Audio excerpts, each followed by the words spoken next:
Well, a couple of major statements made in the early window in the Big 12 today. That would obviously be Houston and TCU. You may need to talk to your children, please, about a 9-win Houston. I know that's jarring. I know that's crazy after what we saw out of them the last couple of years, but Willie Fritz magic, as I was told on Twitter earlier today, is really taking hold. Houston knocks off Arizona 31-28 in a great football game. I'm going to get to Baylor TCU in just a moment because, look, I'll be honest with you. I'm getting ready to head out to the Holy War. It's in the fourth quarter. There's a weather delay with like 7 minutes left. It's a 2-touchdown lead for TCU, which I know no lead seems to be safe in the fourth quarter against Baylor this year, but TCU has the ball about to score. If that game turns around on me, I guess you guys can hate me forever, TCU fans, but I am going to get to what I think has been a very impressive game with one main takeaway that should, frankly, worry the rest of the Big 12 contenders outside of maybe Texas Tech about what TCU is putting forth the rest of the year. But Houston deserves a ton of credit, man. I'm so happy for Houston fans. They're now 6-1 on the season. Like this start to the year for the Cougars.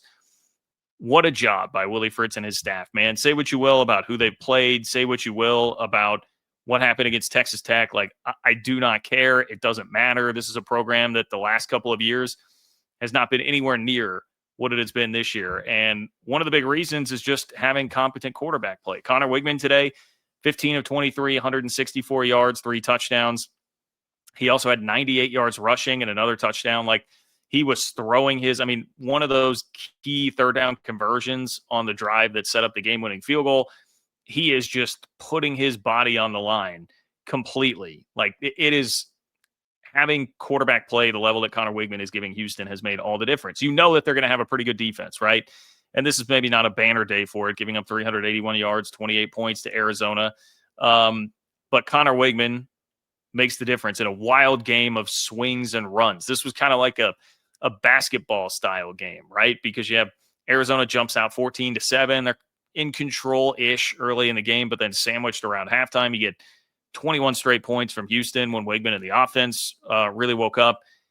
Then it's 14 straight from Arizona, and then coolly, Houston goes down 13 plays, 52 yards in 4 minutes and 48 seconds left. I mean, a perfect drive, literally a perfect drive at the end of the game to milk all of the clock off and get a field goal that wins the game for you. Incredibly well executed there. A lot of good things happening here. You've got another 100-yard rushing day for Dean Connors, 232 yards on the ground for Houston in this game.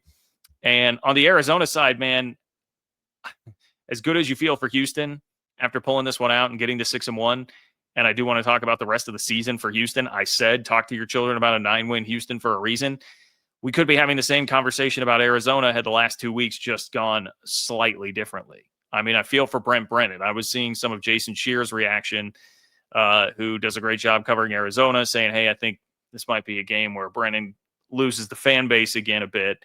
And it's like, dude, I mean, they had a 10-point lead in the fourth quarter of the BYU game. Looked like it was going to be 5-1, winning a big game in front of a national audience last week. And now you have 2 just heartbreaking losses, losing in double overtime last week, field goal at the gun this week, 4-3 now. We'll see, how much Arizona still has left in the tank the rest of the year with this team and this season, but it really is a shame. I thought Noah Fafita played pretty well. He only had 2 incompletions the entire day, 24, 26, 269 yards, 2 touchdowns, scrambled around a bit and made a play or 2 with his feet too, but I feel for that kid because he has stuck it out. I think he is a legitimately good quarterback, but just not able to get over the hump each of the last 2 weeks. So Arizona now is going to play Colorado and Kansas, both very winnable games, I think, for them. I think Arizona is plenty good enough to win those games and get bowl eligible. They could beat Baylor. Road trips to Cincinnati and Arizona State are going to be tough, but you're still looking at the possibility of I think a 7-5 season, and this could have been, hey, if you win even one of these last 2 games, like an 8 or 9 win season, that's a tough pill to swallow. Meanwhile, on the other side, Houston, the Cougs, what game are they not going to win the rest of the year? What game are they out of? I was looking down the schedule and at Arizona State next week is definitely difficult, but maybe you're catching Arizona State in a good spot actually after the Texas Tech game, win or lose. just the fact that it's a bit of a letdown after all the hype and build up of this week. Maybe Sam Levitt gets more beat up. I mean, who knows? Certainly not wishing that on him. But after that, like West Virginia at UCF, you can win those games. At Baylor, more on Baylor in a moment, and TCU at home, like that's how the schedule ends. They could definitely be in both of those games. Have we seen enough consistency from TCU or Baylor this year to say, yeah, Houston couldn't go win those games? Of course, Houston could go win those games. So, yeah, this could be a major step in the right direction this year for Willie Fritz and company. I mean, it already has been a step in the right direction. Even if they were to lose out and have a 6-win season, it could be a major step in the right direction. Okay, so let's talk about this Baylor TCU game. Look at what happens when TCU starts to run the ball. Okay, TCU starts to run the ball. They make a concerted effort to do it. 29 carries. Again, I'm stuck in the second weather delay here. 6:42 to go. 35-21. But 29 carries for 175 yards. I am willing to accept a little bit of the narrative now that, hey, Kevorian Barnes being hurt for a couple of weeks really did significantly hurt this team. It's why they weren't able to go to the ground game as much as they should have when they jumped out to a 17-point lead against Arizona State. And maybe the K-State game, just because they were so sloppy, gets out of hand that you can't run the ball that much. And now it's back. They gave it to him 19 times for 83 yards and a touchdown. Also, they iced the game with a long touchdown run as well from Battle. I think that was a 65-yarder. So, like, a lot of good things happening for TCU on the ground. And I feel like getting the big chunk play, the gasher, 65-yarder, like that happens because you're willing to run the ball over the course of the rest of the game, right? And have that be a legitimate threat and a legitimate part of your offense. Josh Hoover is back to looking more like himself. 231 yards, 3 touchdowns, no interceptions. A lot of good things happening for TCU. And for Baylor, it's just like this season, man, there's something about, like, it feels like Baylor just doesn't get going until they taste their own blood, right? I mean, I was thinking that today. I'm like, okay, Baylor finally got back into the game after falling behind by double digits yet again.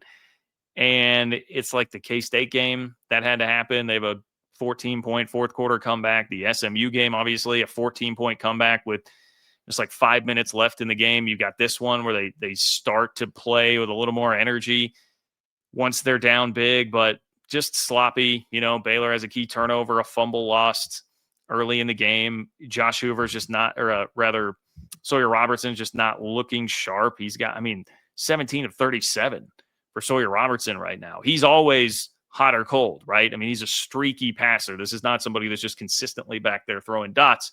When he gets really hot, he's crazy hot, but he can also be pretty cold, and TCU has had him pretty cold today. So for Baylor, it's very disappointing. This was a team that I picked to play for the Big 12 championship this year.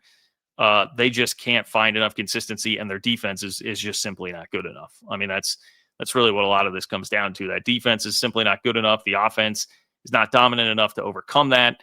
And it's just going to be, at least for me, relatively disappointing year for Baylor. I don't think this one's going to end in Arlington, guys. Meanwhile, for TCU, if they do have this running game fixed, now that's a big if. This is one game. But if they do have this running game fixed, this could wind up being a big thing, I feel like, for the rest of their schedule and for the rest of the league when we talk about the league title race. TCU's not out of it. They have 2 losses. They're going to have to be perfect the rest of the way, but they don't have Texas Tech on the schedule. And so that is something to remember here about TCU. They've got West Virginia, Iowa State, who's kind of reeling right now. They've got to go to BYU. That's going to be a very difficult game. I think BYU is tougher and more physical. That'll be tough. They've got to go to Houston. As mentioned earlier, that is no gimme at all, and they finish with Cincinnati at home. Those are all 3 very tough games, but it's not the game that feels out of reach against the team that is, I believe, head and shoulders above everybody else in the rest of the conference right now. So don't sleep on TCU if the Kevorian Barnes and the running game thing is real and legitimate for the Frogs the rest of the season. So little instant reaction, quick hitter video for you on this game. I am going to pack up basically here and head over to LaVell Edwards Stadium and check out the Holy War. We'll see what I can get you tonight. I'm going to try and do like a live stream after the game. Maybe I can pop up somewhere and do a little instant reaction to Texas Tech, Arizona State when that finishes. We'll see. just hang with me. If not, live show tomorrow night. We'll get it all covered. So please subscribe to the channel. Open for Business, Big 12 podcast with John Kurtz. Talk college football from a Big 12 perspective all week here on the channel. Like the video, subscribe. All that stuff helps. Appreciate you guys. Take care, and I will talk to you soon.